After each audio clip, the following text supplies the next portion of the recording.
The winner for original screenplay for Django Unchained, Quentin Tarantino.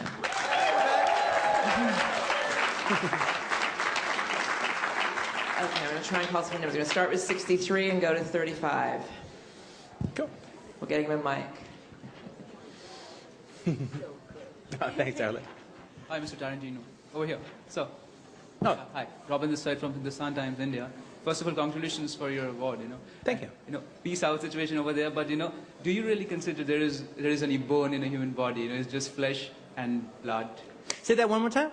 I'm saying, do you really think that in the anatomy of a human body also has bones, Or, we keep on saying, there are jokes about that, according to Quentin Tarantino, there is only blood and flesh in a human body. And we see that, and it's a hit, You've seen it. I don't quite understand the question, but I guess I do think that there are bones in the human body. We're going to 35 and then 220. Hello, Quentin. Hey. Fan of yours, congratulations. Thanks. My name is Mario, and I would like to ask you if you know the impact your movies have, actually not just in the United States, but actually I'm from Mexico, so people over there, and I think everywhere in the world loves you and congratulates you tonight. Do you know all the impact you have in the world? Yeah, I've actually always prided myself on being an international filmmaker. I mean, where I come, the way I look at it is, I'm not an American filmmaker. I'm an American, and I'm a filmmaker, but I make movies for the planet Earth. And I have since the very beginning with Reservoir Dogs. I went all around the planet Earth pretty much for a whole year, promoting it and doing all that, and I've been doing that ever since. And so to me, to me, America is just another market. I make my movies for Earth. We're going to 220 and then 117. Mr. Tarantino, hi. Oh, yeah, there you go. Congratulations. Thank you, sir. When you have spent months getting so much criticism for the words that you put down on paper, how rewarding is it to be recognized as the best person to put words onto paper? Well, I have to say, all that criticism that came out, it ended up being kind of a good thing, because one of the things that I wanted to do is I wanted to actually start a conversation about slavery, about America's role in it, and to actually take an audience member from the 21st century and stick them in the antebellum South and see what it would, and have a sense of what America was like back then.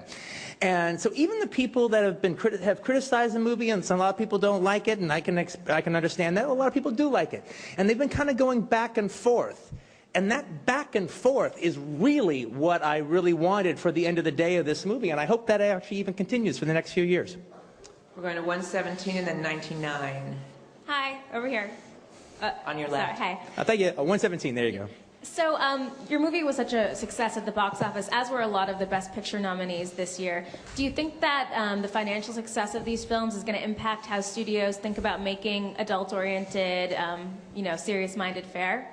Well, I have to say that's a very good question, and I've been thinking about that a lot lately. I found myself, I go into my own little film study from time to time, especially during crazy moments like this, to kind of put it out of my brain. And one of the things I've been doing is I've been doing a lot of study on the films made in the early 70s, in particularly 69, 70, and 71.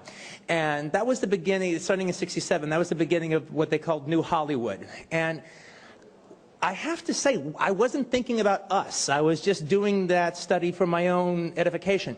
And I looked at the 9 nominees, and I have to say, more than most other times you can think of, I actually recognized the spirit that was going on then with the 9 nominees now, and even backed by some commercial success in the case of some of them, where actually we were making adult movies about subjects that there's nothing about the subject at all in a lot of these movies that would suggest they would be commercial or be popular.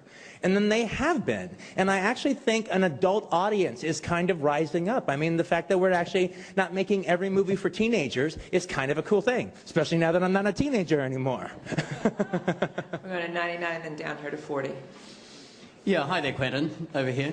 Yeah, gotcha. I was just wondering what led you to include an Australian character in the closing part of your film.